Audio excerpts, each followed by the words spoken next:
Hello students, welcome to my YouTube channel Savarkar math classes.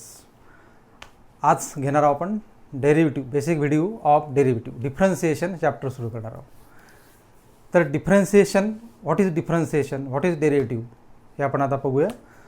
त्याआधी सगळ्यात महत्त्वाची माहिती तुम्हाला देतो. जसं तुम्ही आता 10th झाल्यानंतर 10thमध्ये तुम्ही जे शिकले आहात मॅथमॅटिक्स, त्याचा आणि 12thचा जास्त संबंध येत नाही, परंतु त्यामधले जे काही चॅप्टर आहेत, जसं ट्रिग्नॉमेट्री आहे, त्यानंतर AP आहे, आणखी काही महत्त्वाचे चॅप्टर आहेत, ते जर तुम्ही बरोबर केले नसतील तर पुन्हा तुम्ही रिवाईज करायचे. ओके. यानंतर आपण सुरू करणार आहोत derivative, basic video of derivative. Differentiation,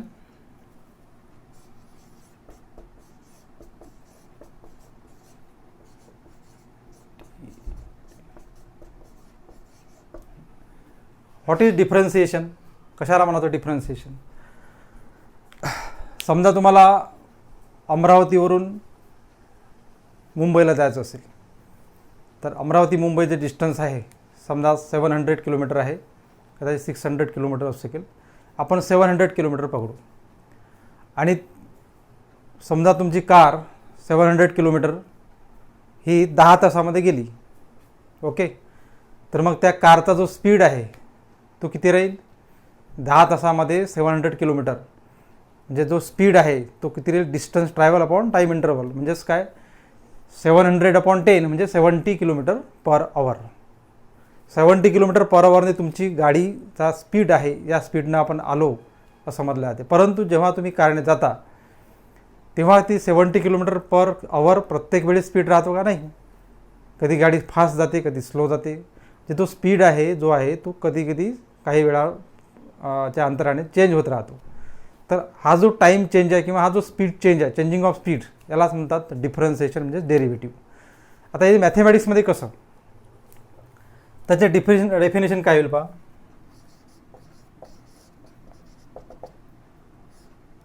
definition of differentiation, the rate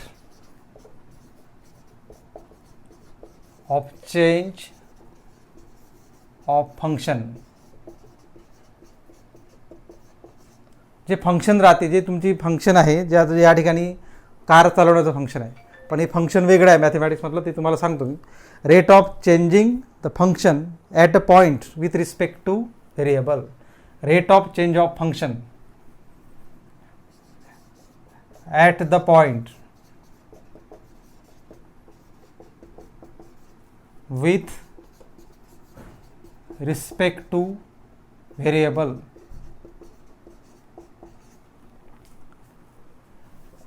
is called derivative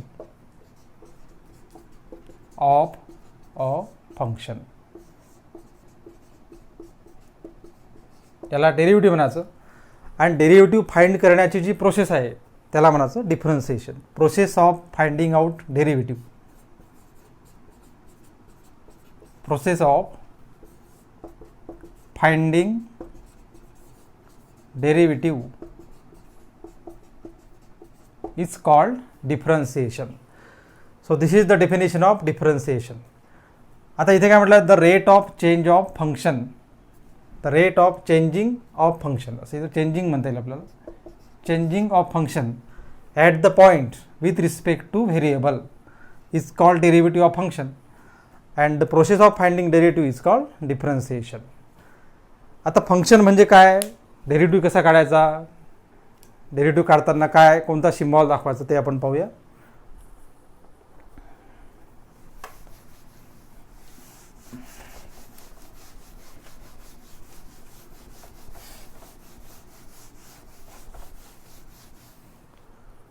त्याआधी फंक्शन म्हणजे काय ते पण समजून घेऊ. फंक्शन कशाला म्हणतात.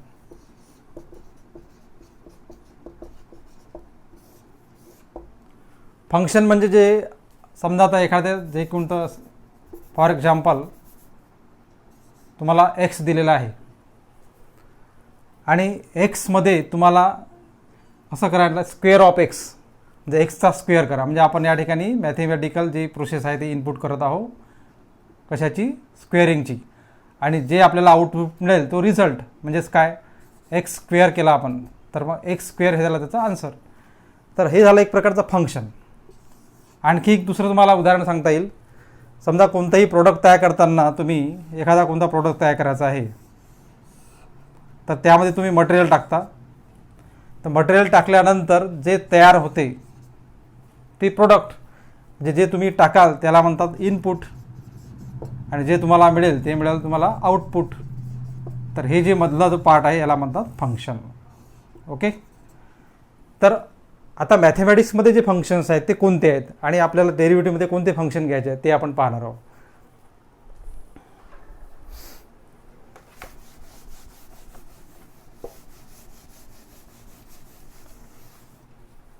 फंक्शन जे आहे ते वायने दाखवायचं. समजा आता फंक्शन म्हटलं तर एफ एक्स हे झालं फंक्शन. आणि जेव्हा तुम्ही याचा डेरिव्हेटिव्ह काढता तेव्हा त्याला म्हणायचं एफ डॅश एक्स. आता आपल्याला कोणकोणते फंक्शन असे घ्यायचे की त्याचा तुम्हाला डेरिव्हेटिव्ह काढता येईल. तर सुरुवातीला डेरिव्हेटिव्ह कसा लिहायचा ते सिम्बॉलिकली पहा. समजा तुम्हाला वायचा डेरिव्हेटिव्ह काढायचा आहे, तर वायचा डेरिव्हेटिव्ह काढायचा आहे तर कसं लिहायचं, differentiate with respect to x. आता या ठिकाणी विथ रिस्पेक्ट टू एक्स जो आहे, जो त्या फंक्शनमध्ये जो कोणता व्हेरिएबल दिला असेल तो व्हेरिएबल इथे घ्यायचा. जसं या ठिकाणी फंक्शनमध्ये दिलेला आहे एक्स, म्हणून आपण म्हटलेलं आहे differentiate with respect to x. तर लिहायचं कसं आहे, लिहायचं d y by d x. पहा d y by d x कसं लिहिलं आहे बा, डी एक्स ऑफ वाय म्हणजे derivative of y with respect to x, derivative of y with respect to x, that is d y by d x. तर कोणतंही function जेव्हा तुम्ही derivative काढता त्या फंक्शनला वायने डिनोट करायचं आणि त्याचा जो डेरिव्हेटिव्ह आहे तो दाखवतात डी वाय बाय डी एक्सने. जसं या ठिकाणी म्हटलं आपण y is equal to f x आणि एफ एक्सचा जो डेरिव्हेटिव्ह असतो तो असतो एफ डॅश एक्स. मग एफ डॅश एक्स कशाला म्हटलेलं आहे आपण, डी वाय बाय डी एक्सला, म्हणजे d y by d x equal to f x. आता आपण काही फंक्शन घेऊ, त्या फंक्शनचे डेरिव्हेटिव्ह काय होतात ते पाहू आपण. जसं first function,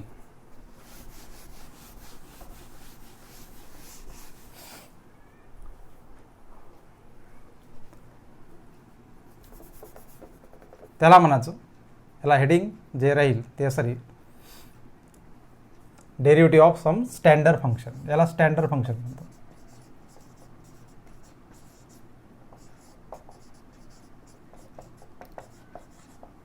first function is x to the power N.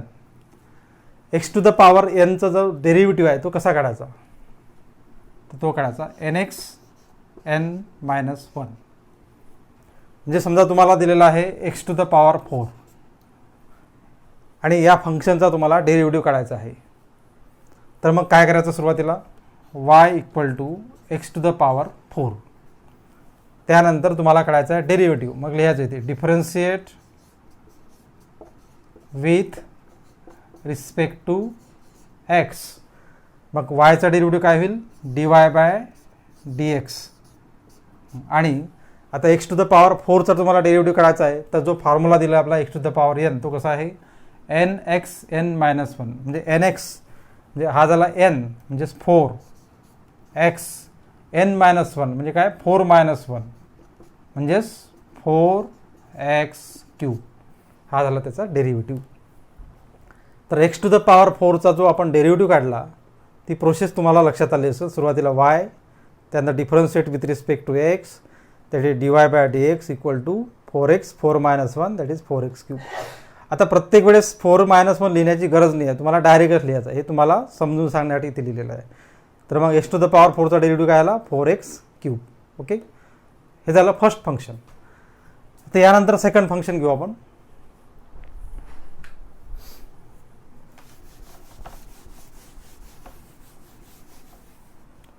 Second function जे आहे ते 1/x.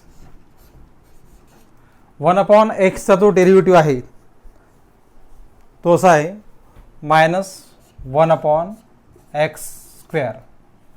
1/xचा डेरिव्हेटिव्ह आहे -1/x square. Next function is 1/x⁴n. समजा असं दिलं आहे तुम्हाला 1/x⁴n. तर या फंक्शनचा जो डेरिव्हेटिव्ह आहे 1/x⁴n चा जो डेरिव्हेटिव्ह आहे तो असा होतो n/x⁴n+1 n/x⁴n+1. पण इथे काय होईल पहा पुन्हा एकदा 1/x⁴n n/x⁴n+1 तर इथे द्यायचं मायनस. ओके, आता हे जे फंक्शन दिलेलं आहे हे कसं होईल पहा. त्याचं एक्झाम्पल पाहू आपण. समजा तुम्हाला दिलेलं आहे 1/x⁵. Find out the derivative of 1/x⁵. तर याचा डेरिव्हेटिव्ह कसा होईल इक्वल टू आपल्याला डेरिव्हेटिव्ह काढतं -5/x⁶. ओके, 1/x⁵ चा डेरिव्हेटिव्ह काय होईल -5x⁶, म्हणजे -n/x⁴n+1. हे झालं आपलं थर्ड फंक्शन 1, 2, 3. यानंतरचं फंक्शन जे आहे 1/x⁴n झालं. त्यानंतर √x चा जर डेरिव्हेटिव्ह होतो 1/2√x. √x चा डेरिव्हेटिव्ह काय होतो 1/2√x. समजा तुम्हाला √x च्या जागी कोणत्याही प्रकारचं फंक्शन दिलं असेल. समजा तुम्हाला दिलेलं आहे 1/√x+5 तुम्हाला असं दिलेलं आहे. तर √x+5 चा जो डेरिव्हेटिव्ह आहे तो कसा होईल 1/2√x+5 त्याप्रमाणे इंटू x+5 चा डेरिव्हेटिव्ह होतो. ते नंतरची प्रोसेस आहे. फक्त तुम्हाला एवढं लक्षात ठेवायचं हा जो x आहे x म्हणजे एक्सच्या जागी कोणत्याही प्रकारचं फंक्शन येऊ शकते. जसं या ठिकाणी आपण घेतला √x+5 याचा डेरिव्हेटिव्ह झाला 1/2√x+5 into derivative of x+5 काढायचा असतो. ती आपण यानंतर शिकणार आहोत स्टेप. ओके, हां. तर या ठिकाणी आपण 4 फंक्शन पाहिलेले आहेत. त्या 4ही फंक्शनचा डेरिव्हेटिव्ह आपण पुन्हा एकदा रिपीट करू. x⁴n चा डेरिव्हेटिव्ह तो nxn-1. 1/x चा डेरिव्हेटिव्ह तो -1/x². 1/x⁴n चा डेरिव्हेटिव्ह तो -n/x⁴n+1. √x चा डेरिव्हेटिव्ह आहे 1/2√x. ओके, 4 फंक्शनचा डेरिव्हेटिव्ह आहे.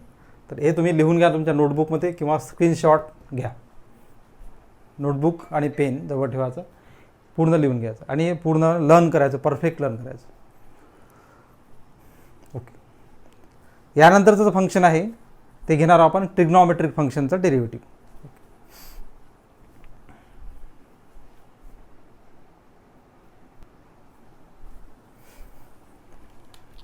यानंतरचा डेरिव्हेटिव्ह आहे sine x. Derivative of sine x. Derivative of sine x is cos x. Derivative of cos x minus sine x. Derivative of tan x sec square x. Trigonometry तुमचं झालं आहे 10वीमध्ये. ज्यांनी केलं 10वी ट्रिग्नॉमेट्रीचा अभ्यास केला नसेल तर त्याची पुन्हा रिवाईज करा. ट्रिग्नॉमेट्री टॅन एक्सचा derivative sec square x. Sec एक्सचा डेरिव्हेटिव्ह होतो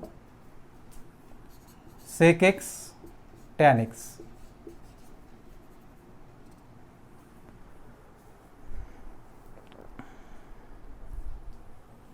कोसेक एक्सचा derivative minus cosec x into cot x.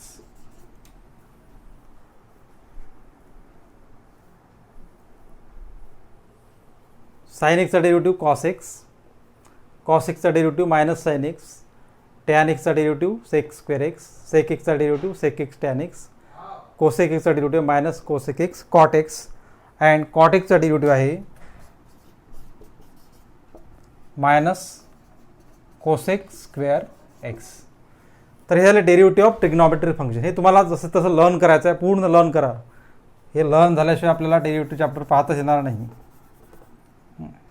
लिहून घ्या नोटबुकमध्ये किंवा स्क्रीनशॉट घ्या, तुम्हाला जसं वाटेल तसं. ओके, यानंतर आणखी काही फंक्शन राहिलेले आहेत ते आपण पाहू.